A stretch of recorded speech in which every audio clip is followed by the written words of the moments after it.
Assalamualaikum warahmatullahi wabarakatuh. Alhamdulillahi rabbil alamin alladzi ahyana ba'da ma amatana wa ilaihi nusyur. Walhamdulillahi alladzi faddalana ala katsirin min ibadihi almu'minin. Allahumma salli wa sallim wa barik ala abdika wa rasulik nabiyyina Muhammadin wa ala alihi wa sahbihi ajma'in. Radina billahi rabba wa bil islami dina wa bi Muhammadin sallallahu alaihi wasallam nabiyya. Allahumma fa'na bima 'allamtana wa 'allimna ma yanfa'una wa zidna ilma. Allahumma ij'alna min ahli al-Qur'an alladhina hum ahluka wa khassatuka ya rabbal alamin. Allahumma 'allimna minhu ma jahilna wa dhakkirna minhu ma nussina warzuqna tilawatahu ana al-laili wa atrafan nahar ala al-wajhi alladhi yurdika anna birahmatika ya arhamar rahimin. Alhamdulillah, bapak-bapak, ibu-ibu, ikhwani fillah, jamaah salat subuh Masjid Miftahul Khair Batakan Asri 2 Balikpapan yang insyaallah taala mendapatkan jaminan dan kasih sayang Allah Subhanahu wa taala. Satu kesyukuran, alhamdulillah, Allah kembali pertemukan kita di kajian subuh yang mulia ini. Setelah salat subuh berjamaah, kita sempurnakan dengan satu kajian ilmu. Kita minta kepada Allah Subhanahu wa taala agar memberikan kepada kita ilmu yang bermanfaat. Dengannya kita membangun amal-amal soleh yang diterima oleh Allah Subhanahu wa taala. Jamaah subuh yang mulia, kita sudah berada di Rabiul Awal 1447 Hijriah dengan dua momentum utama dalam perjalanan khazanah keislaman kita. Bulan ini adalah bulan dilahirkannya Nabi Muhammad sallallahu alaihi wasallam, sekaligus juga bulan diwafatkannya Nabi sallallahu alaihi wasallam. Maka sebagai kaum muslimin, kita tidak perlu saling menyalahkan, baik yang melaksanakan maulid ataupun yang tidak melaksanakannya. Karena baik yang melaksanakan atau yang tidak melaksanakannya, memperingatinya atau tidak memperingatinya, akan bertemu pada satu titik yang sama, yaitu kecintaan kepada Nabi sallallahu alaihi wasallam. Kecintaan inilah yang perlu kita pastikan ada dan nyata. Cinta itu diwujud nyatakan dengan amal perbuatan. Bahkan Allah Subhanahu wa taala memastikan bahwa cinta kita kepada Allah itu berbalas. Artinya cinta kita, ada istilah tidak bertepuk sebelah tangan. Ya, mengaku cinta ternyata tidak dicintai. Wah, itu sakit sekali hati itu, Pak. Mengaku cinta ternyata yang kita cintai tidak mencintai kita. Maka Allah katakan, qul in kuntum tuhibbunallah, katakan wahai Muhammad sallallahu alaihi wasallam, sampaikan kepada umatmu, kalau kalian mencintai aku, mencintai Allah, qul in kuntum tuhibbunallah fattabi'uni, maka ikutilah aku, ikutilah sunnah Rasulullah sallallahu alaihi wasallam. Yuhibbukumullah, maka pasti Allah mencintai kalian. Ini syarat dan ketentuan yang Allah putuskan kalau ingin mendapatkan cintanya Allah, yaitu dengan mencintai Rasulullah, dengan mengikuti pola hidupnya, ya, sunnah-sunnah yang beliau ajarkan. yuhibbukumullah. Nah, pasti Allah akan mencintai kalian. Jamaah sekalian, alhamdulillah. Memang kelahiran Nabi ini nikmat yang besar. Hadirnya Nabi dalam kehidupan kita ini nikmat yang besar. Bayangkan Pak, sekiranya Nabi tidak turun, Nabi tidak diutus, Allah itu hanya menurunkan Al-Quran saja. Ya kan? 30 juz Allah turunkan ke bumi ini. Lalu Allah sampaikan, wahai manusia, siapa yang mau masuk surga, baca Quran dan amalkan. Baca Quran dan amalkan. Kalau tidak ada nabi yang mengajarkan Quran, kemudian menjelaskan dalam kehidupan, kira-kira bagaimana cara kita hidup berquran, Pak? Tidak ada contoh. Ya. Berat rasanya hidup berislam kalau cuma Qurannya saja. Bagaimana kita membaca hurufnya, itu sudah satu persoalan, karena bukan bahasa kita. Ya kan? Huruf-hurufnya berbeda. Quran diturunkan dengan bahasa Arab. Lalu belum membacanya, apalagi memahami dan mengamalkannya. Sementara ini jalan satu-satunya menuju al-jannah. Maka alhamdulillah, di antara bentuk kesempurnaan nikmat Allah sama kita adalah Allah turunkan kitabnya, Allah juga utus nabinya untuk menjelaskan isi Al-Quran. Maka ada istilah the walking Quran, Quran yang berjalan. Siapa itu? Baginda tercinta sallallahu alaihi wasallam, Nabi kita.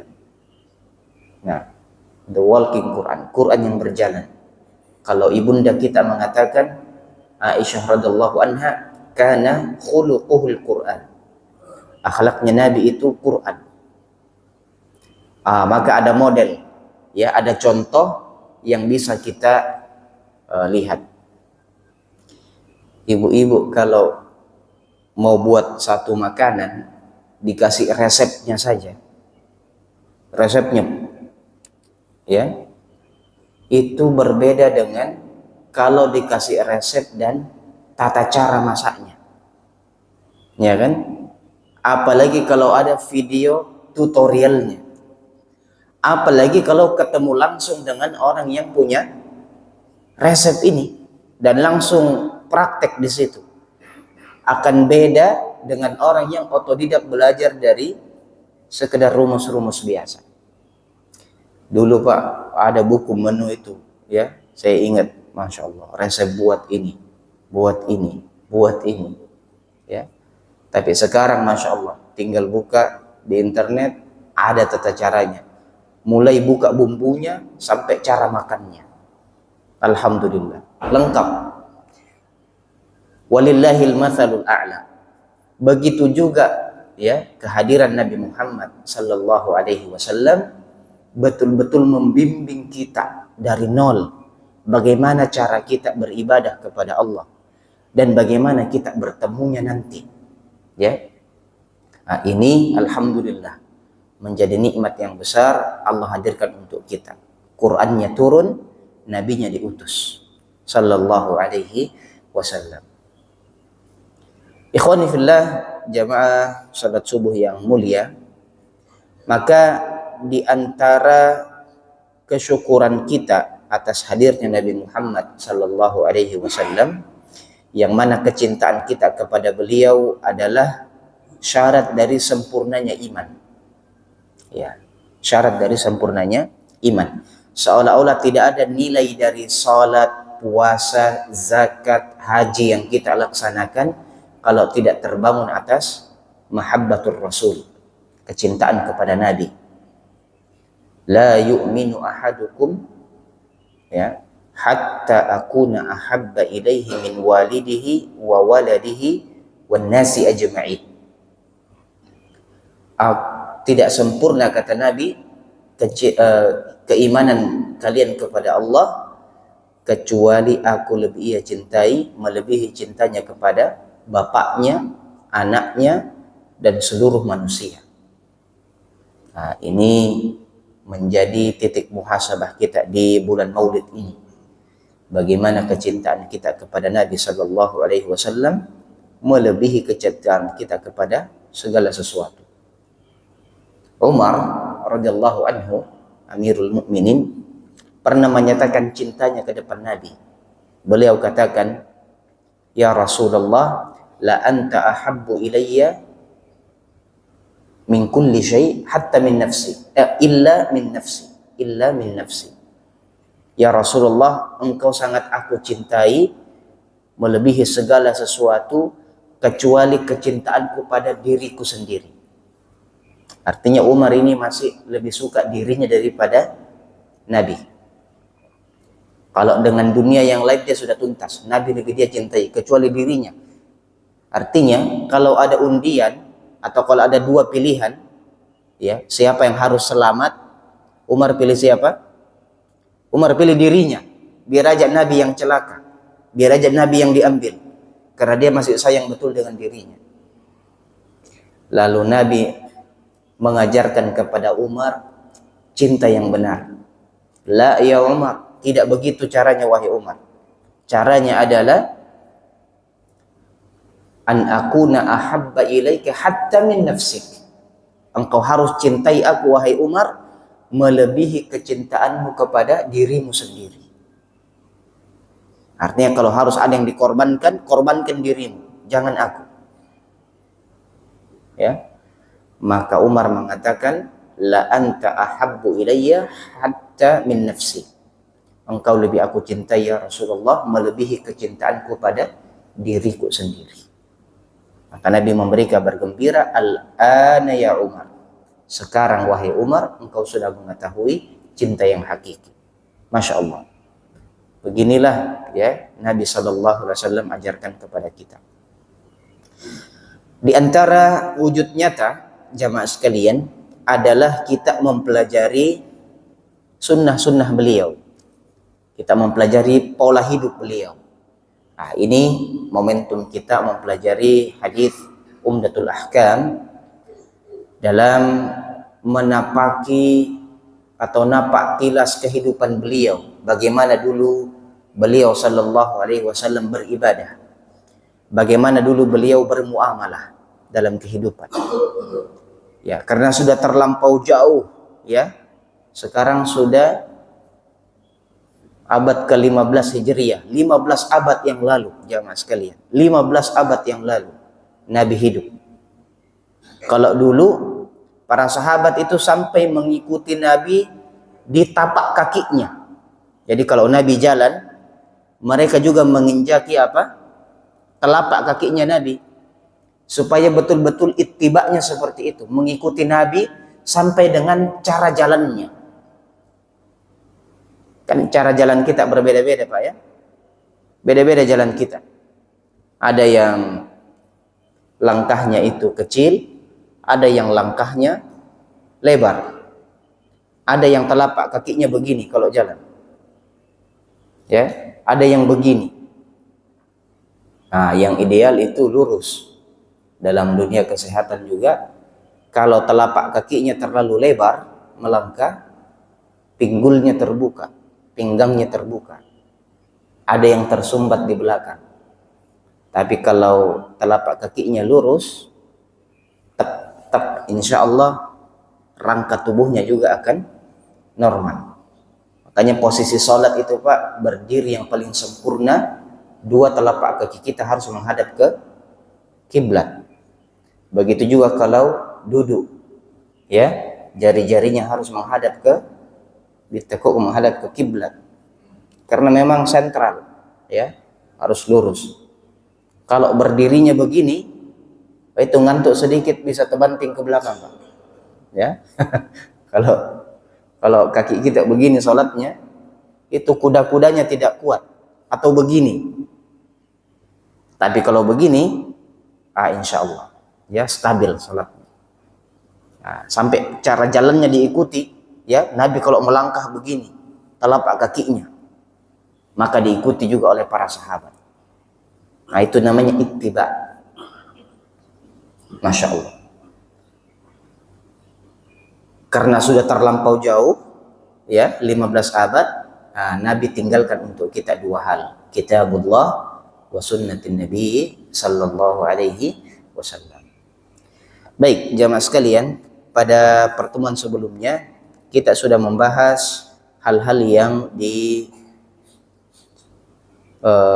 sunnahkan ya dalam ibadah kita, khususnya salat.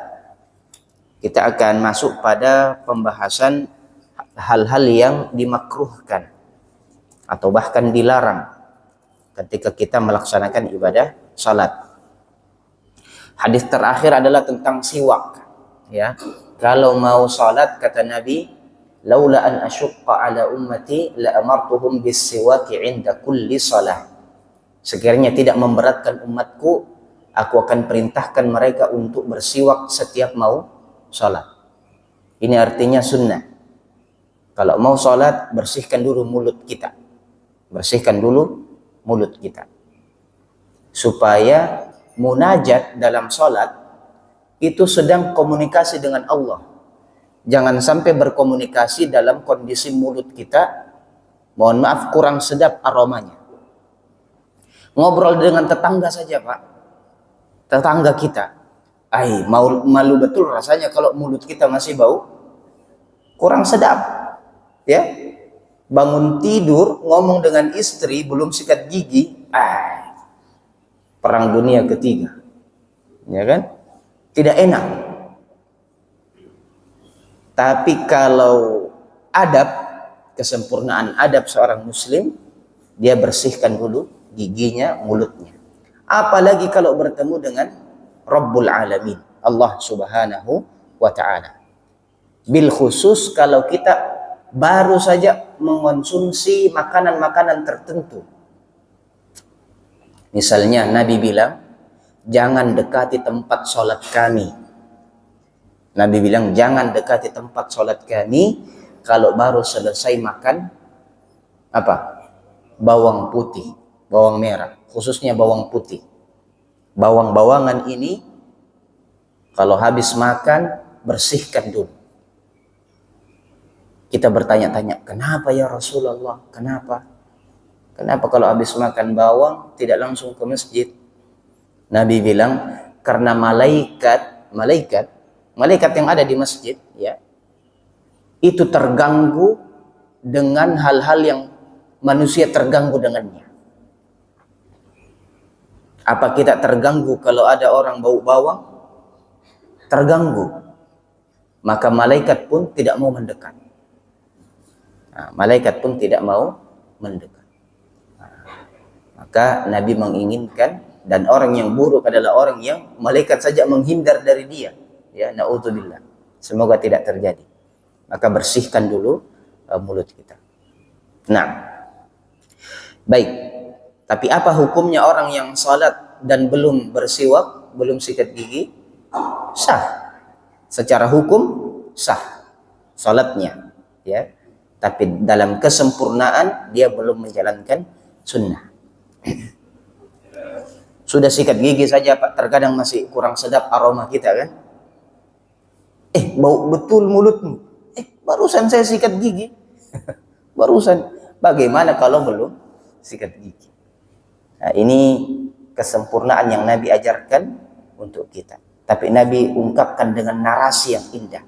Sekiranya tidak memberatkan. Masya Allah. Ya. Kalau mertua bilang begitu Pak, Bu, ya, atau anak kita, atau siapa, pasangan kita, istri suami bilang, Pak, kalau ndak repot, ndak keberatan, nanti tolong belikan. Oh itu ndak berat sama sekali. Ya, pasti saya belikan. Kalau ndak repot, kalau ada waktu, tolong singgah belikan tepung. Oh, kita singgah itu. Kalau istri yang minta, karena tahu ada bakwan nanti mau dibuat di rumah. Ya kan? Kalau Nabi bilang, sekiranya tidak memberatkan umatku, sikat gigi dulu sebelum sholat. Apa kira-kira Pak yang kita lakukan? Apa kita mau bilang, repot. Repot ya Rasulullah, mohon maaf, tidak bisa. Di mana kecintaan? Di mana kecintaan pada Nabi Sallallahu Alaihi Wasallam? Makanya di dunia Arab, di Timur Tengah itu biasa itu bawa siwak Pak di sini, karena banyak di sana. Akar-akarnya itu banyak yang bisa jadi sikat gigi. Kalau kita agak repot ya, nggak tahu akar kelapa bisa atau tidak ya, tapi hancur mulut kita kayaknya. Ya, nah, maka sikat gigi lah. Ini berkaitan dengan hadis-hadis apa tadi? Mahabbah. Kecintaan mengikuti sunnah yang Nabi anjurkan. Lalu ada larangan. Ini juga sebagai bentuk kasih sayang Nabi kepada kita. Qala al-muallif rahimahullah, ya, ada satu kitab menarik juga namanya Taysirul Alam Syarh Umdatul Ahkam, menjelaskan hadis-hadis Nabi.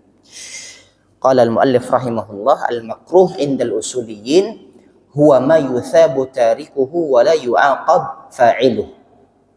Makruh dalam pandangan ulama usul fiqh adalah apa yang orang akan diberi pahala kalau dia meninggalkannya. Itu makruh. Kalau kita tinggalkan mendapat pahala. Tapi kalau dia lakukan hal yang makruh, la yu'aqab, tidak dihitung. Ya, dia tidak dicatat sebagai satu dosa. Normal. Kalau dia lakukan itu normal. Tapi kalau dia tinggalkan justru berpahala. Itu makruh. Wal makruhatu wa makruhatus shalah asya' takhul bi kamaliha wa la tubtiluha. Yang dimaksud hal-hal yang makruh dalam salat adalah perkara-perkara yang mengurangi kesempurnaannya tapi tidak membatalkannya. Tidak membatalkannya tapi mengurangi nilai dari salat. Sama dengan kalau orang masak sayur, ya wujudnya sayur tapi bumbunya kurang. Atau bakar ikan bakar tapi kurang matang. Ya, atau justru kegosongan. Ya. Wahia katsirah. Banyak betul makruhatus shalah. Dzakara al-muallif minha ma yatadammanhu hadzani al-haditsan. Banyak sekali, tapi dalam kitab Umdatul Ahkam ada dua hadis utama. Yang pertama dari ibunda tercinta Aisyah radhiyallahu anha, anna an-nabiyya sallallahu alaihi wasallam qala, "Idza uqimatis salatu wa hadara al-'asha'u fabda'u bil 'asha'."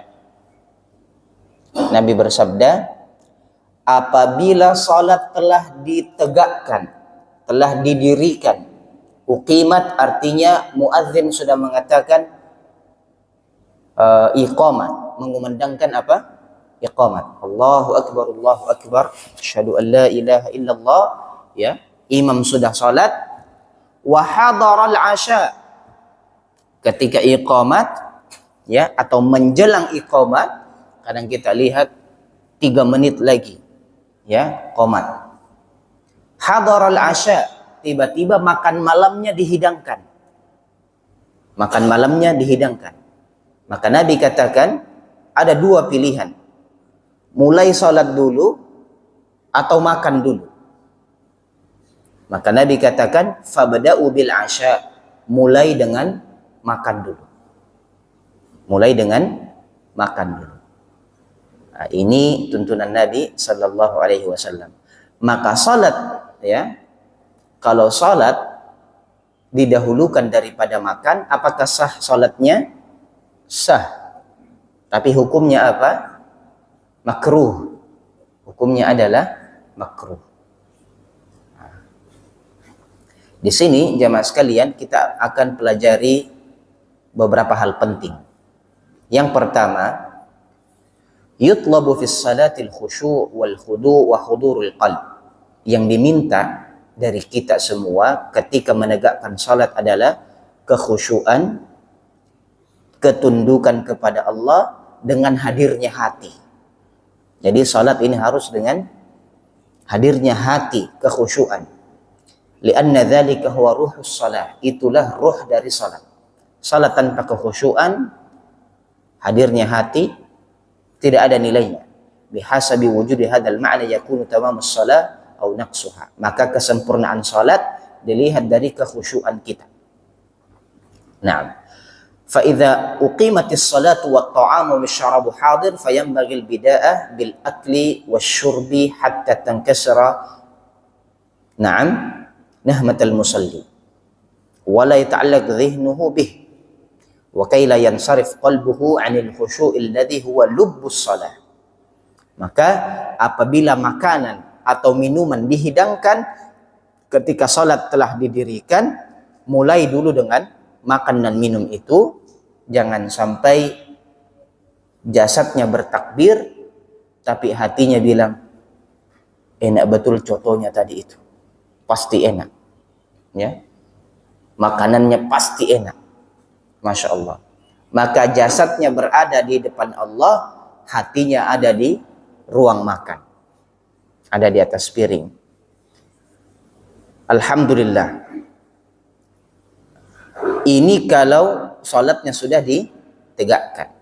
Tapi kalau informasinya makanannya 15 menit lagi, sementara qomatnya 3 menit lagi, apakah makanannya sudah siap? Belum. Ya, maka jangan dipaksa. Qomatnya undur lagi 20 menit. Ya, supaya kita makan dulu. Sholat dulu, karena sholat itu berapa menit ya? Tidak lama. Mungkin setelah salam, alhamdulillah, makanan juga sudah dihidangkan. Baik jemaah sekalian, ini hadis dari Bukhari dan Muslim. Insyaallah taala bisa kita laksanakan, ya, bisa kita laksanakan. Yang Nabi inginkan adalah jangan sampai salat kita masuk dalam kategori salat yang makruh, ya, karena hati kita ingat pada makanan.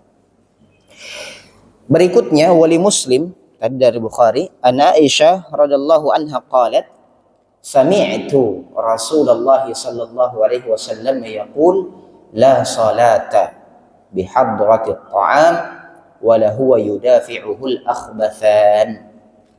Dari Aisyah juga radhiyallahu anha, ibunda tercinta, mengatakan, saya dengar langsung Nabi bersabda, tidak ada salat apapun.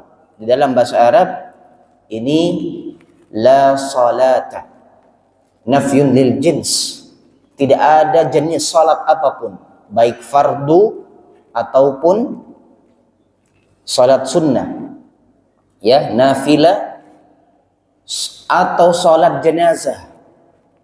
Itu salat juga namanya kan, salat jenazah atau salat gerhana, salat apa saja.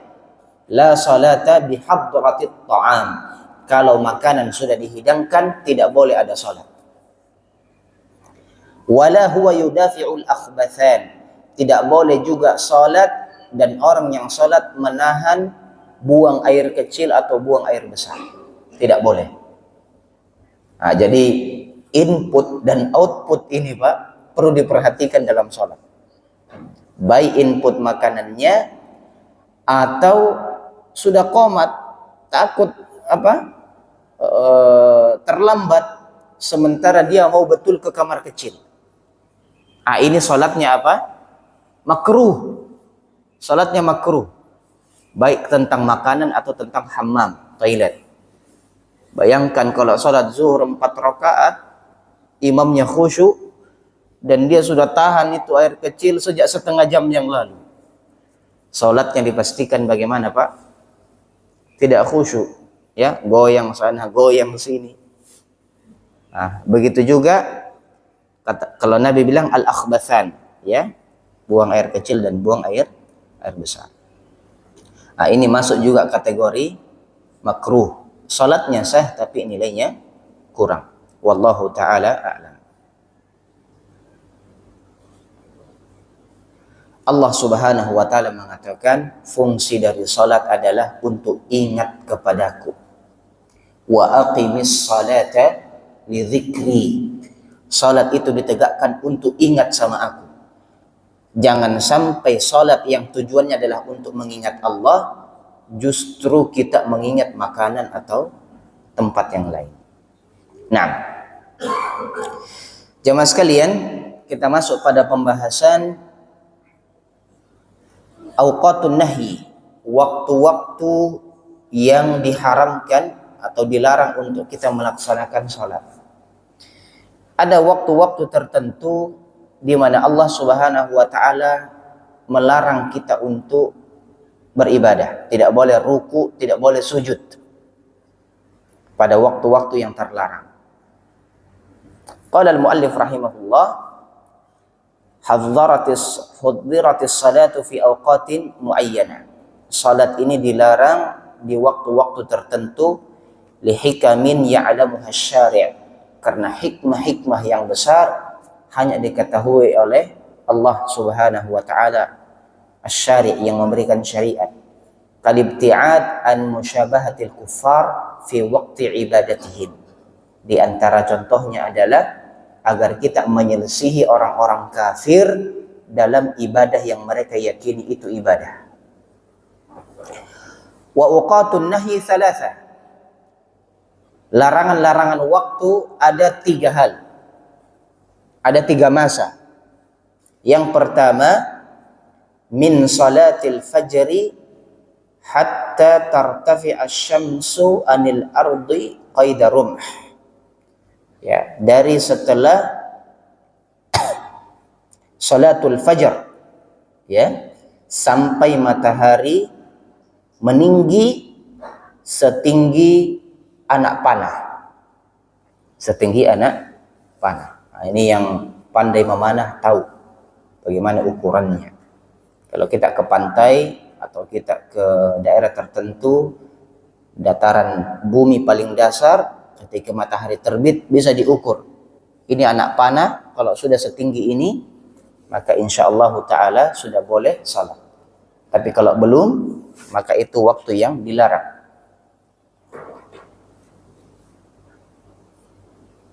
Yang kedua adalah hina tablughu syamsu nihayataha fil irtifa' hatta tabda'a fiz zawal. Waktu yang kedua adalah ketika matahari tepat berada di puncaknya. Ketika benda tidak ada bayangannya. Ya, atau bayangannya adalah dirinya sendiri. Ketika matahari ada betul di tengah-tengah, itu waktu yang dilarang untuk salat. Salat apapun. Hatta az-zawal, sampai matahari itu bergeser ke barat sedikit. Disebut dengan waktu apa? Zawal. Makanya waktu zuhur itu bukan ketika matahari tepat di atas, tapi ketika dia mulai condong ke barat. Nah, sudah mulai turun ke barat, itulah waktu untuk kita salat, baik salat sunat ya maupun salat zuhur. Larangan ketiga adalah min salatil asri ilal ghurub, dari lepas salat asar sampai matahari terbenam. Nah, inilah 3 larangan kita melakukan salat. Ya. Jamaah sekalian, bagaimana memahami fikih ini, larangan-larangan ini, dan atau adakah salat-salat yang dibolehkan meskipun 3 larangan waktu ini berlaku? Hadisnya dari An Abdullah bin Abbas radhiyallahu anhuma qal syahida indi rijalun mardiyun wa ardahum indi Umar radhiyallahu an anna an-nabiy sallallahu alaihi wasallam naha 'anis salati ba'da subhi hatta tatlu'a asy-syamsu wa ba'da al-'asri hatta taghruba. Dari Abdullah bin Abbas radhiyallahu anhuma berkata bahwa Umar radhiyallahu anhu berkata, Nabi sallallahu alaihi wasallam bersabda bahwa Nabi SAW melarang salat setelah subuh sampai matahari terbit atau meninggi, dan setelah salat asar sampai matahari terbenam. Juga dari hadis Abi Sa'id Al-Khudri an Rasulullah sallallahu alaihi wasallam qala la salata ba'da subhi hatta tartafi asy-syamsu wa la salata ba'da al-'asri hatta taghiba asy-syamsu. Tidak ada salat, kata Nabi, setelah subuh sampai matahari meninggi, dan tidak ada salat juga setelah salat asar sampai matahari terbenam. Qala al-musannif wa fil bab an Ali bin Abi Thalib wa Abdullah bin Amr bin al-As wa Abu Hurairah. Ini banyak sahabat yang meriwayatkan hadis ini. Ikhtilaful ulama, ya, ada perbedaan pendapat di kalangan ulama pada pembahasan ini. Yang pertama jamaah sekalian, dhahaba jumhurul ulama ila annaha makruhah mustadillina bihadhihi al-ahadits as-sahihah wa ghairiha, wa dhahabat adh-dhahiriyah ila ibahati as-salati fiha wa ajabu an ahadits an-nahi bi annaha mansukhah. Yang pertama, jumhur ulama, mayoritas ulama memaknai hadis di atas bahwa dia adalah makruhah. Salatnya juga masuk dalam kategori makruh, karena ada hadis-hadis lain yang mendukung dibolehkannya beberapa salat. Adapun Zahiriyah justru membolehkan, ya, membolehkan salat di waktu-waktu terlarang tadi dengan mengatakan bahwa hadis-hadis di atas mansukhah, artinya terhapus. Hadisnya sudah dihapus oleh Nabi sallallahu alaihi wasallam. Wa kullul ahadits allati za'amuha nasikha ja'alaha al-ulama min babi hamlil mutlaq 'ala al-muqayyad aw bina' al-khas 'ala al-'am wa la ya'dilu ila an-nasakh illa idza ta'azzara al-jam' wa huwa huna mumkin bisuhulah. Nah, ini masuk dalam kaidah fikih pembahasan para ulama, apakah betul hadisnya mansukha, ya, atau masih berlaku. Tsumma ikhtalafu ma hiya salatul manhi anha fi hadhihi al-awqat. Justru pembahasan para ulama tentang salat apa saja yang dilarang. Sekarang masuk ke jenisnya. Kalau matahari belum meninggi, seperti anak panah di pagi hari, salat apa yang dilarang?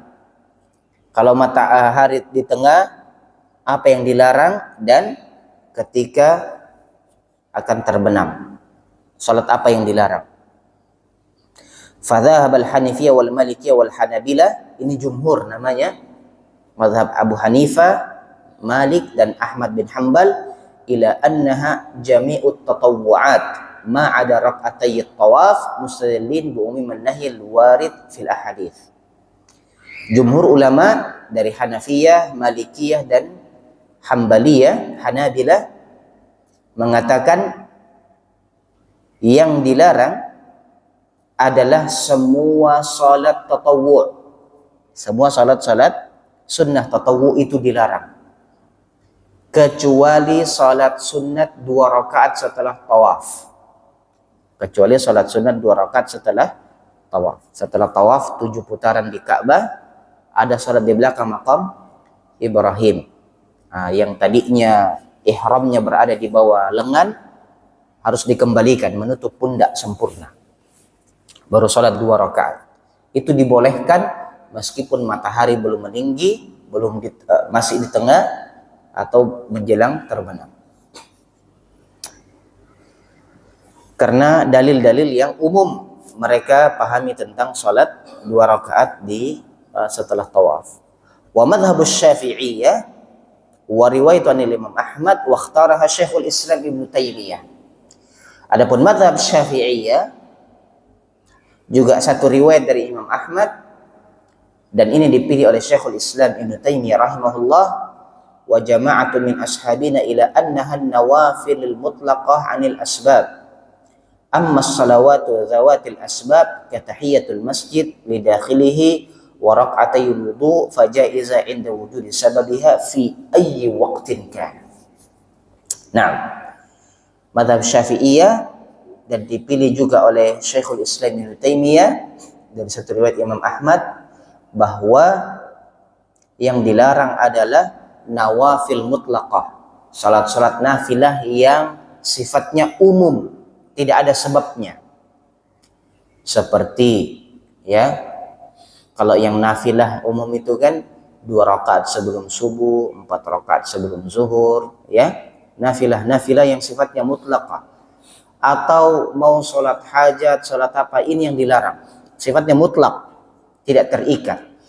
Adapun sunnah-sunnah yang terikat dengan waktu seperti beliau contohkan tahiyatul masjid. Kenapa kita salat tahiyatul masjid? Karena kita masuk ke dalam masjid sebelum duduk. Ini penting, Pak, bagian dari adab. Jangan duduk di satu masjid atau musalla kalau kita dari luar ya, misalnya dari perjalanan atau apa, sehingga jangan langsung duduk atau baring kecuali sudah menghormati rumahnya Allah dengan salat sunat 2 rakaat. Saking pentingnya tahiyatul masjid ini, Nabi sedang khutbah Jumat, melihat sahabat datang langsung duduk. Padahal sedang khutbah, Nabi perhatikan. Ini sahabat baru masuk masjid langsung duduk. Beliau tunda khutbahnya. Beliau potong khutbahnya dengan mengatakan berdiri. Salat sunat 2 rakaat. Kira-kira penting atau tidak? Penting, ya. Padahal khutbah dikatakan Nabi kalau khutbah matanya merah, suaranya meninggi. Itu khutbahnya Nabi. Matanya memerah ya. Artinya dia karena suara yang meninggi. Tiba-tiba diputus khutbahnya karena ada orang masuk masjid tidak salat sunat tahiyatul masjid. Maka tahiyatul masjid ini boleh dilakukan bagi orang yang masuk ke masjid meskipun di waktu-waktu yang diharamkan untuk salat. Matahari belum terbit, ya, tapi dia masuk masjid, boleh salat sunat. Matahari di tengah, pas dia juga masuk masjid, silahkan tahiyatul masjid. Begitu juga rakaatil wudu. Kalau orang setelah wudu dan mau salat sunat 2 rakaat, sudah kita pelajari sebelumnya, ya, dari hadis siapa? Utsman bin Affan radhiyallahu anhu. Utsman bin Affan mengatakan, dia minta Hamran, pembantu beliau, mengambilkan air wudhu, kemudian berwudhu, lalu salat sunat 2 rakaat. Beliau katakan, Nabi pernah bersabda, siapa yang berwudhu seperti wudhuku ini, kemudian salat sunat 2 rakaat, diampunkan dosa-dosanya yang telah dia lakukan. Maka 2 rakaat setelah wudhu bisa dilaksanakan juga di waktu-waktu yang terlarang. Wa hadzal qaul tajtami'ul adillah kulluha wa yu'mal bi kulli min ahaditsil janibain. Nah,